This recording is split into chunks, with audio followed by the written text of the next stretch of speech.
and welcome to Jeremy's Retro Bar. I'm Jeremy, and this is my Retro Bar, and this week we're going to be recapping, well, not that kind of recapping. We're going to be going over my trip to VCF Midwest, but first, we're going to need to make ourselves a drink.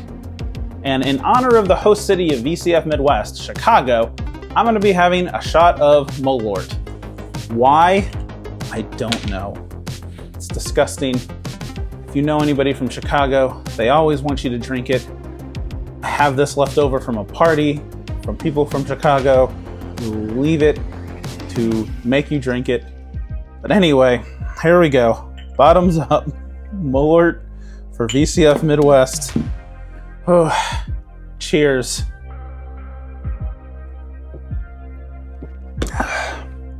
Oh, it's like drinking gasoline. It's really disgusting. All right, let's get on to my recap of VCF Midwest.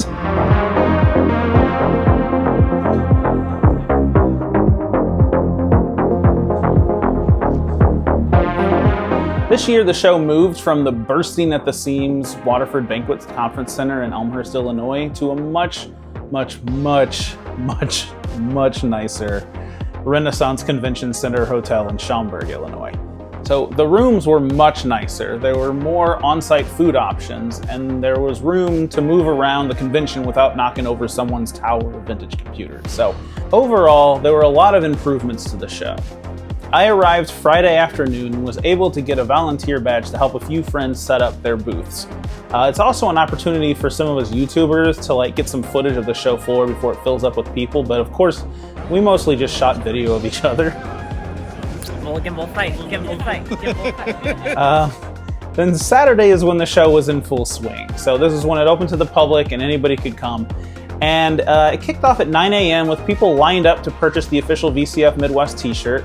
Luckily, the line moved quickly. People were able to enter the show without too much delay. As you entered the first row, it was mostly vendors selling lots of fun old machines. They had everything from Next slabs to Heathkit terminals, Atari 8-bit machines, and old Beta decks. There's old PCs and old Macs, ranging in price from a good deal to you wouldn't pay that price on eBay. So, you know, a good variety of range and a lot of room to haggle, which was nice. At the end of the first row was the infamous free pile, and I didn't get to really spend that much time there. But a few times I came by, it would kind of ebb and flow with stuff as the day went on. And by the end, it was all taken, or mostly taken, which was great. So. In the back right corner is where they had a lot of the YouTubers like Crazy Kin and Dave Murray, the 8-bit guy, and Mac84 Steve. So they were all kind of in this other section, which gave lots of room for the people who would be queuing to stand and not block other people, which was nice. In the middle of the show, there were many of the displays, as well as the people with custom vintage computer solutions like new drives, case replacements, or power supply fixes. And a lot of those are really cool. I really liked what people were doing, the new stuff people were doing for vintage machines. A couple of unique exhibits that I found myself going to again and again were the Apricot computer setup, which was they're just such cool machines. So I'm going to show some B-roll here. You can take a look at just how neat these machines were. There's also a giant C64 keyboard and of course the guy who has all the OS2s on display. There's also a pretty impressive Wing Commander history exhibit, which I really liked, just giving you a history of all the 4 Wing Commanders and giving you a history of all 4 Wing Commanders and why they were relevant to computer gaming history.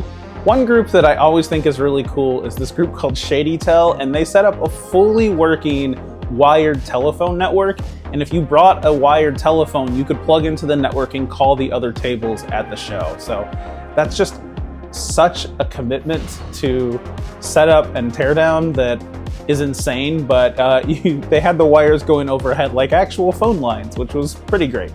Two of the areas that they have set up that I always think is cool is they have a retro computer LAN party, and then they have a place where you can learn to solder.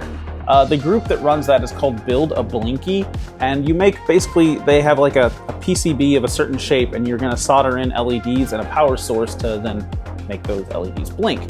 It's really fun, and it's a place for a lot of kids and amateur people to learn how to solder for the first time, and also give someone something to do if they're like a little bit bored of the show. And walking around, I saw tons of Build a Blinkies on people.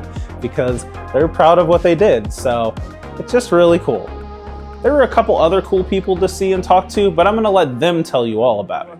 Ron, what do you have at your booth today? Oh my gosh, I've got so much different stuff. I've been spending the last like 6-8 months working on different projects, trying to put things together specifically for K-Fest this year, and then now for VCF Midwest. If you want to take a look, I can show you some things. Yeah, so what do we got down here? I have, actually, this is kind of the culmination of a bunch of hard work from Jason Merrill, Gutbomb. He's an amazing 3D designer. This case basically allows you to use your SE or SE30 motherboard. There's a power supply breakout. You can use the RGB to HDMI, and then use the rest of your original components, or even something like a modern SCSI hard drive emulator. HDMI out, put this on your shelf, do streaming, or just have a small Mac to, that doesn't take up a lot of space in your office. So. Nice. And so this board here is showing it kind of broken out. Yeah, this is the big ugly version of it. And it shows the motherboard and then each of the different separate components that you're So this offering. is kind of the ecosystem of different stuff that I've got set up. But it's you got a couple of different options. Again, modern power supply replacements and ways to connect those to your motherboard. If you're going to be somebody that's like, oh, I'm going to make like a stealth upgrade, I've got stealth upgrades in the loop here, so you can just kind of see everything hooked up and see it working. CTL adapter over to the RGB to HDMI, send it over to a modern display. Very now you got cool. a big screen Mac. And then these are the prices here? Yeah, I've got some pricing set up and all that, and even a few devices that I'm testing out. Very cool. Yeah. Awesome. Yeah, thank you, sir. Thanks, Ron. I hope you're enjoying the show. Yeah. So, Joe, what do you have at your booth this year? Hi, Joe from Joe's Computer Museum. Lots of cool things this year. I'm mostly selling blue SCSIs and Pico Gusses, but we also have the wonderful, beautiful Pumpkintosh here with the amber screen and the orange LEDs with the clear case. Super awesome. Very cool. All right, Timothy, can you tell me what you've got here and what's in your booth? All right, so this is the table for Juicy Crumb, which is our tech startup. We're based in Sydney, and we do board conversions for iMacs. So what we offer is all-in-one PCBs, which are a drop-in replacement for the original logic board of an iMac, and they allow you to convert it into an external display. So it just drops straight in place the original logic board and powers it on, well, this one's a 2011 27-inch iMac, which is, of course, pretty prone to failure. So we decided, why not try and give these machines a second life by turning them into screens. Very cool. So at the end of them, we've got a USB-C for video. We've got an audio jack, which powers the original built-in speakers.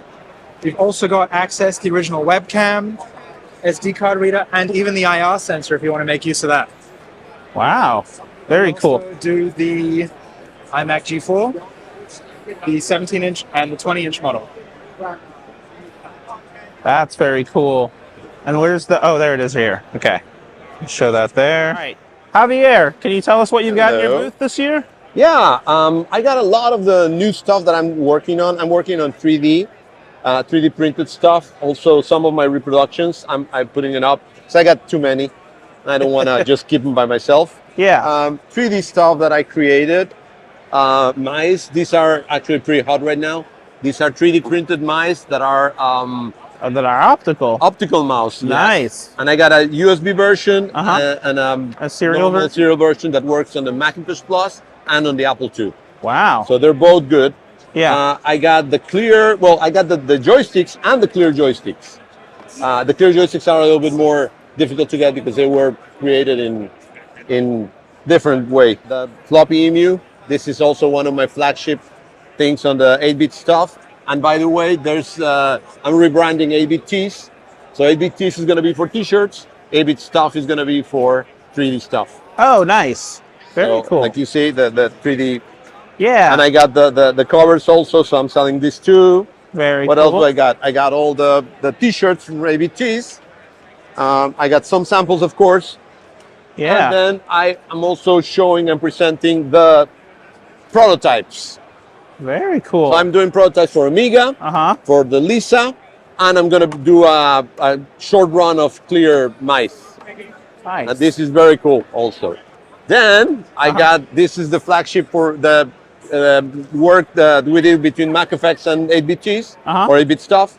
We created the clear and black Apple IIc versions. So they are the cases. They're coming from a Kickstarter. He created also the keyboard, the clear keyboard and the black keyboard. So we got both coming pretty soon, I think in a month. So they're going to be available for the people. I got also, again, the floppy emulator. This is the two versions. This is the 5 1/4 version, and this is the 3 1/2 version that is going to be in production hopefully by this year.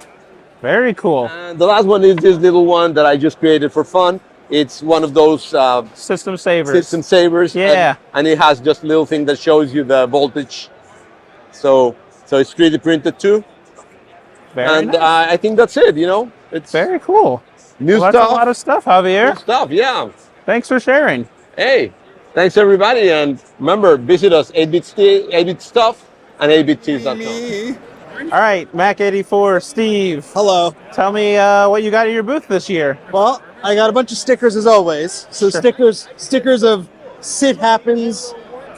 If you can't handle me at my worst, you don't deserve me at my best. You know, the classic stuff. Right. But this guy here is my color Macintosh SE30. You can see all the beautiful colors of the rainbow on this thing. Goes up to thousands of colors. It's maxed out with 128 megabytes of memory. I have to reboot it into 32-bit mode. Have not had the chance to do that since we started up. But this thing is really cool. Has a Lapis Pro Color Server PDS card, so it's all original hardware. There's no emulation or anything like that. And have an Ethernet card in here as well that I desoldered the connector on, put a right angle there, so we could get Ethernet functionality in there too. Nice. So it's an SE30 logic board. Yeah, original logic board. LCD screen, networking card. I assume blue SCSI? Yep, there's an external blue SCSI in there. Okay. There's a LS120 super disk drive instead of the floppy drive. Oh, that's It does awesome. work, although System 7.1 has no idea what to do with it. So, yeah. But that's to be expected, I assume. Right. I don't think anybody's been as stupid enough as me to put one of those in there. But sure. And then mouse pads? Yes, I got these. I have them on my website as well, but I have a few here in person to sell. So we got Sit Happens, we got the lineup from 1993, and Feeling Scuzzy. Because we're all feeling scuzzy once in a while. I mean, you know that. Yeah. Yeah. And if you're not subscribing to this man's channel, what is your problem? His aesthetic is like through the roof. He keeps his stuff clean and organized. I mean, it's like, it makes me feel bad. Look at the wires and rat's nest behind this thing. Jeremy wouldn't have that in his channel. No siree. All right, Steve, where can people find you? They can find me on Mac84.net. We're on the socials. It's Mac84TV or something. I don't know. You just search for it. I might come up. And I'm sorry in advance. Kate, you made it to VCF Midwest. Yes, I did. What do you think so far? I love this new venue that's a lot bigger. I wasn't there last year, but from what I hear, this venue is amazing. And it's bigger than VCF Southwest and West. And it's really great seeing everybody here. Nice. And what did you bring for your booth today? So I don't officially have a booth, but I have like a mini part of booth that I'm sharing with Javier. Oh, nice. And I brought Mackie. And Very so Mackie's cool. here. Cheese. Here for my fan club. And Mackie's been signing autographs all day. That's and awesome. Taking pictures and stuff with fans all day. So Very cool. It's been fun. All right. And then where can people find you? Check me out on YouTube at Macintosh Librarian or MacintoshlIbrarian.com. Very cool. All right, Ian, tell us who you are and what you're here with. Yeah, I'm Ian Scott, and I'm here with Pico Gus, which is a sound card that I created. It's based on a microcontroller, and it can emulate Gravis Ultrasound, AdLib, Sound Blaster, MQ401, CMS Tandy, joystick, mouse. I'm probably forgetting something. Some versions can do Wi-Fi. It's kind of an all-in-one kind of thing based on the microcontroller, and it's kind of there to make cards that are hard to find accessible to people. It's an open source project, but we do sell them also, so people can make them or buy them, and it opens up a lot of possibilities in what you can do with your PC for not a whole lot of money. And where can we get a Pico Gus if we wanted one? Yeah, so you can get them here at VCF, or you can go to Joe's Computer Museum at jcm-1.com. He's my seller here in the US. I also have sellers in Europe, Shop, and the UK, Flame Lily. So yeah, kind of all around the world, there's people selling Pico Gusses, or Pico Geese, as I like to say. So the Saturday show was actually my anniversary. So my wife and I stepped out to a nice restaurant for our anniversary dinner, and so we missed a big section of the show. We didn't get to see the YouTubers panel and that, but we came back in time to see a new soul for an old machine, building modern solutions for retro computers. It was hosted by Ron McAdams and featured all your favorite makers of new devices for vintage computers. After that, they did a Attack of the Clones discussion. It was Ron from Ron's Computer Videos and Steve from Mac 84. And they talked about the era of building Macintosh clones, that brief era where Apple allowed clones to exist. And of course, at the very end, they had a Q&A, and Veronica had the most important question of the talk. So hi, my name is Veronica. I'm with a band called the Stop Bits. And this is a question for Steve and Ron. Are you ready to rock? Which resulted in a performance by the Stop Bits, which is a band made up of Taylor and Amy from the Taylor and Amy Show, Veronica Explains, and Sean from Action Retro. It was a good time. 10. Hello world, 20, go to 10. Right, 10. Go to basic. Go to basic. Right, 10. Go to basic. Hello world, 20. Go to basic. 10. Go to basic. So I just have a little bit of the performance here because they asked that since it was their first performance, they're still getting the kinks worked out, so I don't want to embarrass them too bad. But I thought the show was excellent, and I had a lot of fun. And for a lot of people, they said it was their favorite part of VCF Midwest, so hopefully they make a return next year. So after the impromptu concert, I actually went back and bartended at a pop-up Jeremy's Retro Bar, so for those in the know who knew where to find me, they were able to get a drink that I made. And then Sunday was just a mad dash to get any final deals made. The show ended at 3, but by noon, most of the booths had already cleared out. People just started taking everything down, slashing prices, trying to get out of there. I ended up picking up a lot of items from the show, and like much more than I ever have in the past. So I'm gonna be making a separate video for that, but it's only gonna be available to members over on Coffee, which I'm gonna put a link in the description and here in the video. So if you wanna see that video, just become a member. It's the lowest and only tier that I have set up right now. But yeah, I think it's a fun little treat for anybody who wants to support me. And that really wraps things up. Thank you so much for watching. Thank you for supporting my crazy retro endeavors, and I'll see you next time.